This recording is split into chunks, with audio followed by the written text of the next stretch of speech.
Hello and welcome to this episode of Conscious Design. I'm your host, Ian Peterman, author of the Conscious Design book, and I'm excited to be talking today with Pallavi Pande. She's the founder of Detox. They make sustainable dinnerware made from palm leaves, which is pretty amazing. And I saw you guys are the winner of the 2019 Nexty Awards, so winning awards, always great.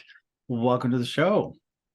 Thank you for having me, Ian. I'm excited to be here today talking to the listeners who give a damn, and I am on the same alignment. So that is what is exciting for this morning.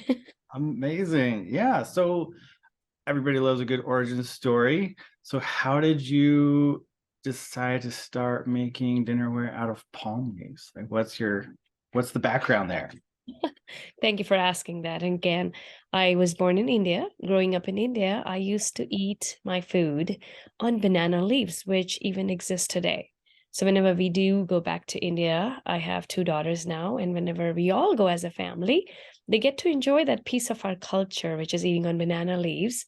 And that was a part of my culture, the tradition that I wanted to bring to the Western world. And I questioned myself, how can I do it? How can I bring that every day, starting in my own home, in my own kitchen? And I went to India and I was like, this is actually not possible with banana leaves because they are flimsy. They are just like a leaf. And I can't give that to consumer. Why would people just want to get a leaf and pay for it? And I couldn't work with the expensive bamboo because you have to grow it in order to cut it. And it's not really sustainable because you're actually cutting it when you need it. And then it's heavy, it's expensive. So I had to find that sweet spot. So when I went to South India, I found these areca palm farms. The main purpose of these areca palm farms is to produce areca nuts, which is also called a betel nut tree or areca tree. And Okay. they produce areca nuts or betel nuts, and they consumed in India and other countries. Once the nuts are produced, the leaves fall on the ground. And then I became this mompreneur who rescues these fallen leaves, and I give them one more use right before they start composting naturally, because it's a leaf. It takes them 90 days to go back to soil. And I was like, right before that happens, I'm going to make an income with this and I'm going to create an impact. And when I can do both, why not? So that's when I started manufacturing in India. We started collecting these leaves on the ground. It's a laborious process, just the collections and then cleaning of those leaves and then sun drying them. And that's what it gives them the texture of wood, the woody look, the bambooish look. And that's how we put them under heat compression machines. And just with the heat, we were able to create these dishes like the plates and the bowls, spoons, straws, etc., etc. And there's no coating, no chemicals. We manufacture these and then we sanitize each individual product. It is packed and then it is ready to go to consumer, whether it's in your kitchen, whether it's in your event, whether you're a food service person, caterer, restaurant, whatever the need. If you're looking for a better alternative than the cheap paper or toxic plastic or the expensive bamboo, is where people can find me, because I'm providing them a better alternative for people and the planet. That's amazing. And you're not the only person who's looked at bamboo and been not really. It's not. I would Yes. think of it, right, as this really great idea. And it is, there's great purposes for it, but it's also kind of for the food industry. From what I've learned about the process, it's very chemical intensive in order to turn it into the products that we see, which is not really what you want with food as your main thing. So that's amazing. And I'm curious, like you found these palm leaves are just, basically waste that you're able to harvest and use. Is there, with that kind of collection, you said it's really labor intensive, have you been able to streamline some of it? Kind of what's your journey been on taking, something that's falling on the ground and being able to process it into an actual usable material? That's a great question you bring up. And again, to say what you had asked is, yes, there is so much of these leaves that are actually renewable resources that are just on the ground. So the raw material comes handy. It's because it's there.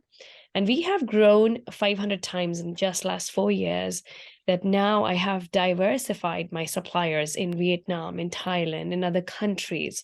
So we are not just using the areca leaves that are found in India, but other countries as well, because the demand has grown. And like you said, the consumer is becoming more aware. And when I created this brand, so again, the product is innovative and there's no IP or there's no patent on it, because like you said, if you just go to Amazon and find palm leaf tableware, you'll find a number of vendors.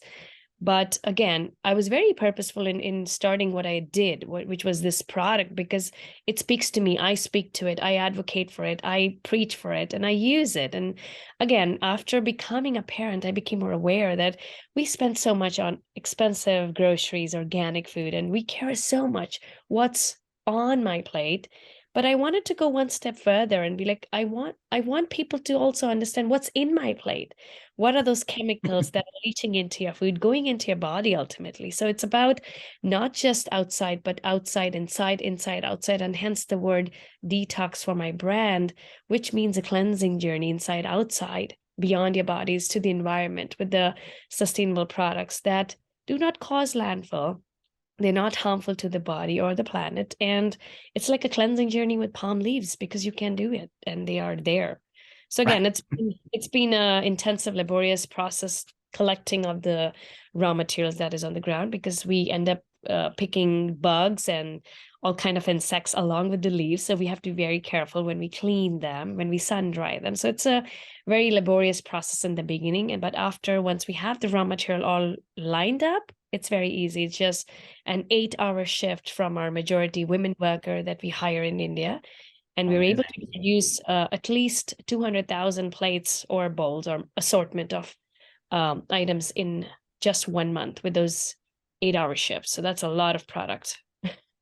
Yeah, that's a good amount of production for not having to do, super long, like 12-hour shifts is more more common. Yeah, we try to limit it to 8 hours because again, we were very intentional in hiring women workers. And I was like, women are the backbones of the society, of the family. So they got to go back home. They got to be with their families. They got to be back to the children on time. So I can totally understand 8 hours is good enough time for them to work and manufacture for us, and at the same time be able to give their time with their families. Yeah, so a couple things I want to ask now, but let's start with you've grown 500 times, Mhm. 500x over the last few years. You talk a little bit about that journey because that's a lot of growth to handle. You've expanded your supply base. How has that journey been Oh from boy. for you? As an entrepreneur, I will say it has been very exciting because everything came to me, I'll say at the right time, though I feel I'm lagging in my business model. I'm 2 years behind. I lost 2 years because of COVID, because we were going through a lot of supply chain issues and we I can expected imagine. yeah, and we expected where we are today actually 2 years ago. But again, with the whole COVID, we were out of our inventory for a good 9 months. Sometimes it was 6 months at a time. Sometimes we had the product, but our product was sitting in country A, country B for 6 months because the ships were not moving, or the Mhm. short of labor for people to empty the containers, fill them up in warehousing. So we went through a lot of downs, which was not planned, but it was a learning experience. The whole 2020, we had minimal sales, and I thought this was the end of my business, and I wasn't prepared to grow 500 times. But then 2021 happened, and we started seeing people back at events, or people doing intimate events, whether it was at their homes. And we started seeing a lot of consumer buying behavior shifts, like from expensive bamboo boards to our products, or from large quantities to our smaller sets, which is like the 50 sets, which are the normal average selling products, the 50 Oh, count plate. okay. So we started seeing a lot of growth coming from direct to consumer. And that's when I was like, I want to grow my direct to consumer. And it was just easier to reach digitally to people's homes Oh yeah. through their and iPods and right. So it was just easier to advocate. And that's what we did. 2021 was all about awareness and advocating. 2022 was when we started seeing organic reach with our campaigns, whether it was an awareness campaign or a 10 Mm. awareness campaign. So we started seeing a lot of buying from people in 2022. And that was a year when we actually had a stable growth. We had a revenue every month because we were able to navigate through the supply chain issues, have our operations strengthened back end. We had narrowed down what products sell for us the most, which ones don't. We were able to diversify our e-commerce and just spread our online marketplace on different platforms. So we were able to achieve a lot, and that's how we grew 500 times. That's amazing. Did you initially start out trying to go more B2B to like larger caterers or stores, things like that? That was your primary. And then Yes. after you thought COVID took all those all those Yes. guys out. Yeah. Ideally, we love our B2B accounts because that brings stability, that brings assurance because there is an event no matter what at a uh, in a structure. So we wanted to give it a structure with our B2B accounts and develop that long-term relationships with people because ultimately that's what drives us, the people, the demand, the consumer, what they want. And we love feedback. So we design a lot of our stuff listening to feedback. Let's say if somebody will call us and say they need a heart-shaped platter or a plate. So we're going to maybe design that. So again, it was very Amazing. important for us to listen to the consumer. And I actually felt that change, that shift during COVID when it became more of a direct to consumer brand. Because again, like I said, people were going for intimate events, so smaller packaging, Right. and people who were worried about cross contamination, about touching and having covered everything and just leaving the product and not having to worry about picking up a expensive bamboo board from a vineyard. So that's when we saw the shift, like direct to consumer buying from us a lot, or charcuterie makers, because they all used to use bamboo boards and they're expensive, they're heavy. And at the end, you have to leave the bamboo board with the consumer. And that comes very costly because every bamboo board is $25 versus, And you have to ship it. It's heavy. I mean, and there's like right. right the shipping costs. Exactly. So we were able to get that charcuterie niche because a lot of people Amazing. replace the boats with our tableware, which averages $3 per piece. So versus a $30 board, right? So that was pretty affordable and convenient for people to do. So I think convenience is what people were looking for during COVID. They were just so tired of being in the kitchen all the time, worrying about the Right. dishes and the sink. So I think that convenience piece was a big boost for our products because again, you can get the piece with paper or plastic, but again, at the same time, is it classy? Does it look nice? Can you really compost it? Can you really not feel guilty about using and throwing? Hey, it's Ian here. So glad you're enjoying this episode of Conscious Design. If you want the full scoop on conscious design, what it is, how we do it, how you can do it, then check out our book. We wrote it so creative entrepreneurs like you can code social and environmental responsibility right into your brand's DNA. You can download the first chapter for free. Link is in the description. Enjoy the rest of the episode. Don't forget to like, subscribe, and share.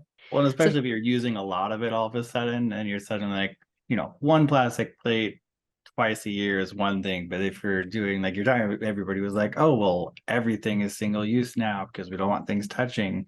Now it yes, becomes like I'm using 20 plates in a week because family of four. Like we're just burning it. And then it's like, well, how much damage am I doing to the environment because yeah, of all the yeah. paper, plastic, or worse, styrofoam Mhm. plates out there.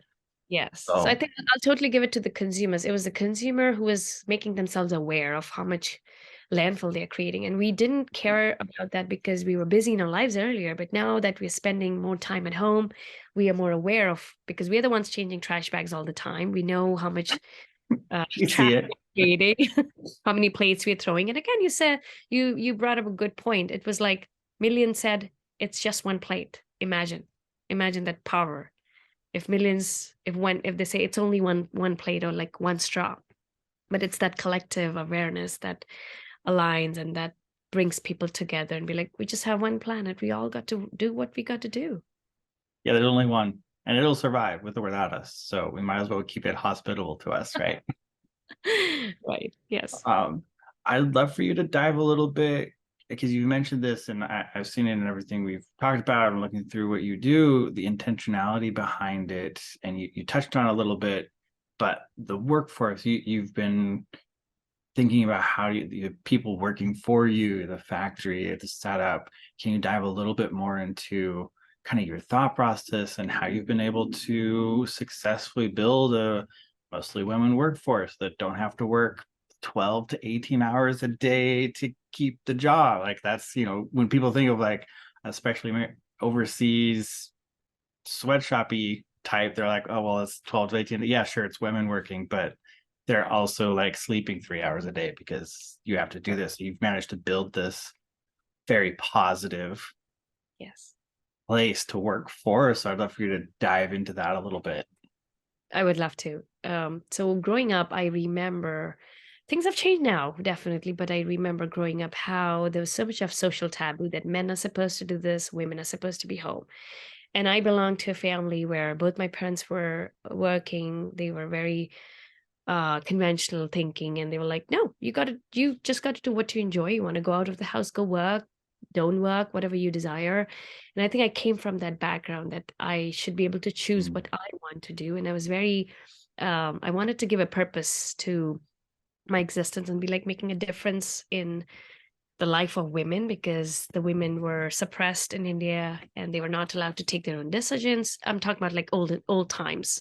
Things have definitely changed now, but that's where I wanted to support the women in India. And I was like, I'm going to make them the breadwinners. So they have equality in pay, in work ethics, in decision making, whether they wanted to go out of the house and do this or not. And then again, being able to, like I said, they are the backbones of the society. They're the backbones of the families. And when they go out to work, that really empowers them. And that's what I wanted to do, because I belonged to a family where my mom was working. My mom had that going on even today. I mean, I've been around women like that. So that was what speaks to me. And I was very intentional in giving women the jobs and to work. And what we also do is by the end of every year, we do give a part of our proceeds to the women so that their kids can be enrolled in school. So the schooling is not free in India. Starting kindergarten, they have to pay to send your child to school. So we make sure we support these women so that they're actually at peace and they're working for us in a very healthy environment, knowing that their child is taken care of. They're going to school. They'll be back home from school happily. So that was very Right. important to me. And my parents spent a lot during that time when I actually studied in India. I went to the best British Catholic convent school in India where nobody was going. I mean, not an average mediocre family, only the rich people used to. But my parents value education a lot, and that's what they rippled in me. And I was like, I value education. I'll do anything for my kids, and I'll make sure these women who are working for me, we are working together in this. We are trying to make the planet a better place. So why not? And it's like $60 can take care of one school year fee for the child. So we can afford that. And it's like one child at a time. My purpose was, let's change the world one plate at a time. Let's make these women's life better one kid at a time. So why not? So that's why I emphasize so much on majority Amazing.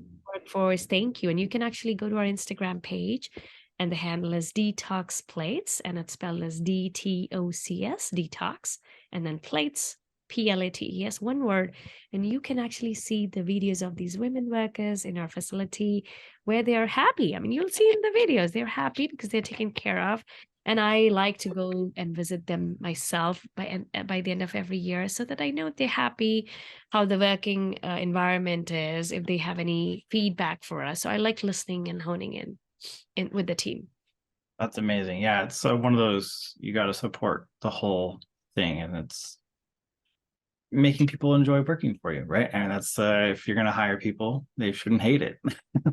they should enjoy it. And if it's as easy as, well, yeah, $60 and your kid goes to school so that you can even think about working, right? I mean, that's the other thing is like, if you don't, then who's going to take care of the kids if you require two income, like, or you're trying to grow your family, take care of, like, you gotta have that support. So that's amazing that you guys are doing that. You're supporting everyone and really allowing women to come out and work and not have that extra stress on top of it, right? That's a huge factor. So Thank you. kudos to you. It's amazing to have such a great workplace, right?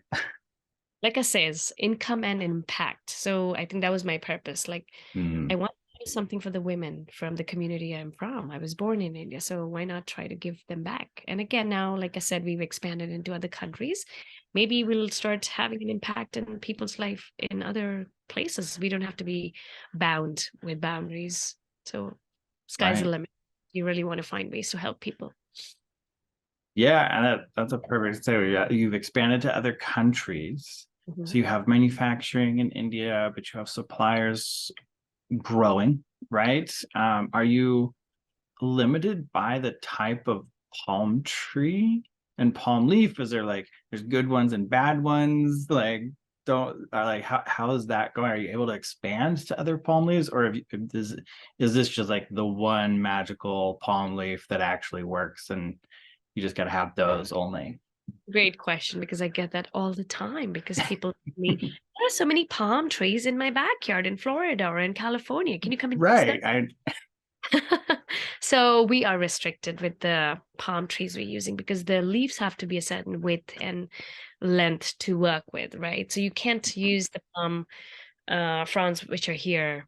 So again, that's why we are limited to working with these areca palm farms, which are in areca palm trees, which are found in certain parts of the world, like Brazil or Cambodia or Indonesia.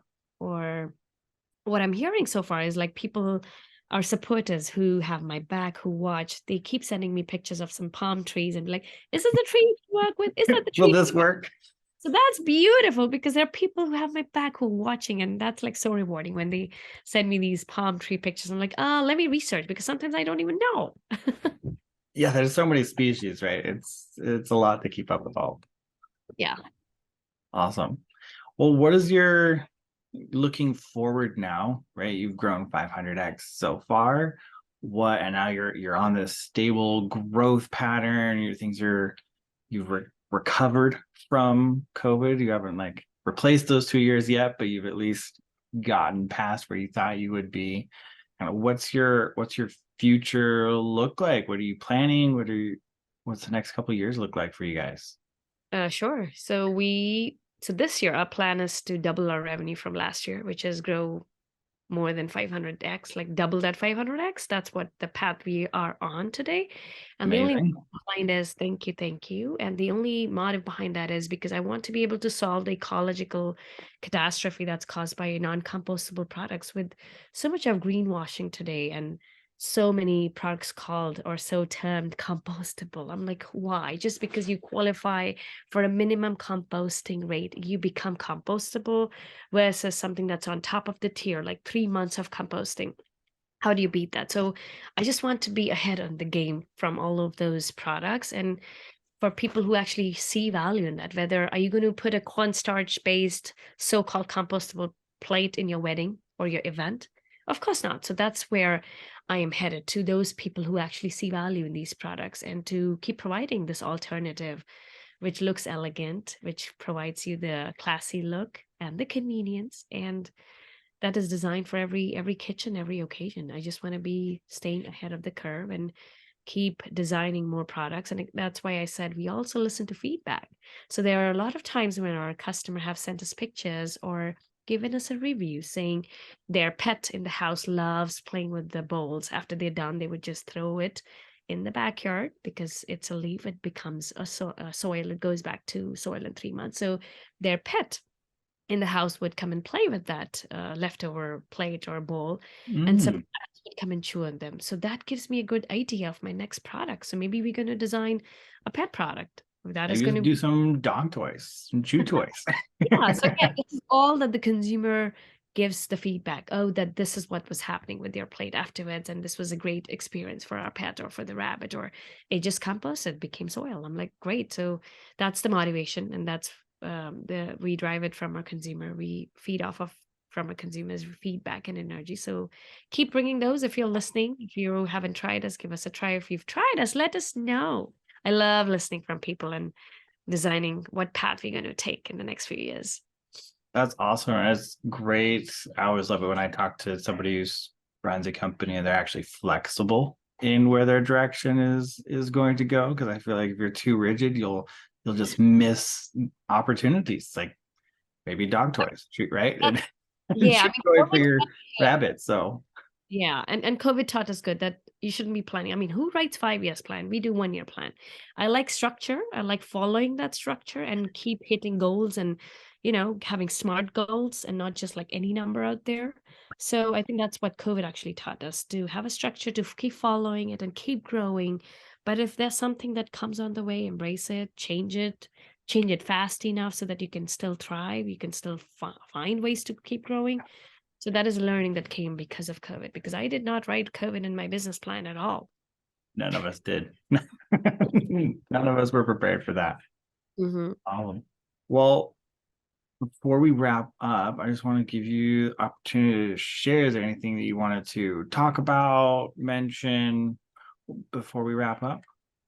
So I will just say I encourage people to, because I believe in transparency and communication. So I encourage people to check out our social media, Instagram, and give us a like, follow, and again, reach out to me. I personally like questions and answering and discussions, and I encourage that. So hopefully we'll get some messages in our inbox after this. Amazing. And we'll make sure there will be links for everyone listening in the description. We'll put those in there so you can just click if you would like to. For preferred, anybody reaching out, do you have a preference? Is, social media or your website, is there a better way to reach out, connect with Yes. you, or Thank you. Thank you for bringing that. Always for small businesses, the website is like the magical place because that's direct from us. okay, And that's where we have the most control, whether it's sending you a thank you note or sending you our best tier gift. So yes, please do check us out on our website. And if you really are wondering how the dishes would look made from leaves and you can't picturize it, or really want to feel it, taste it, microwave it yourself, or eat on it, I would be happy to offer a discount coupon code.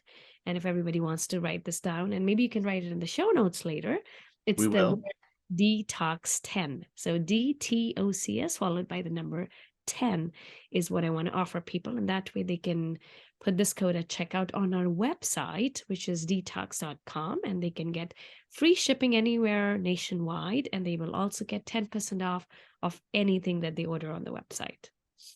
Fantastic.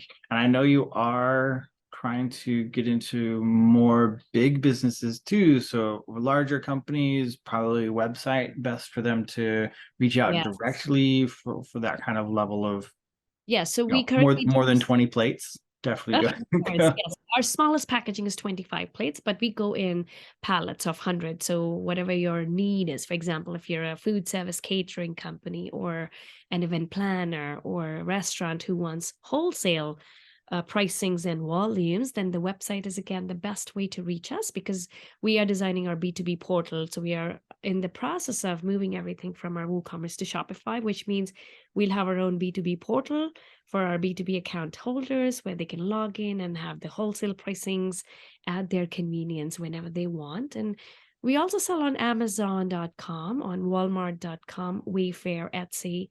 So wherever the consumers shop, they're more than welcome to try us. But I always say website is the best place to reach us. Perfect. Well, thank you so much for joining me. It's been a pleasure talking to you and learning more about your amazing business, especially the back end side of things and the impact you're making. I think it's good for potential customers and people to see that it's not just a cool eco product, but the business is actually also good as well and not doing anything bad on that end. So really great hearing about that and really great job to you for building such a great opportunity, and thanks for being on the show. Thank you for having us. We are honored to share the space with your audience.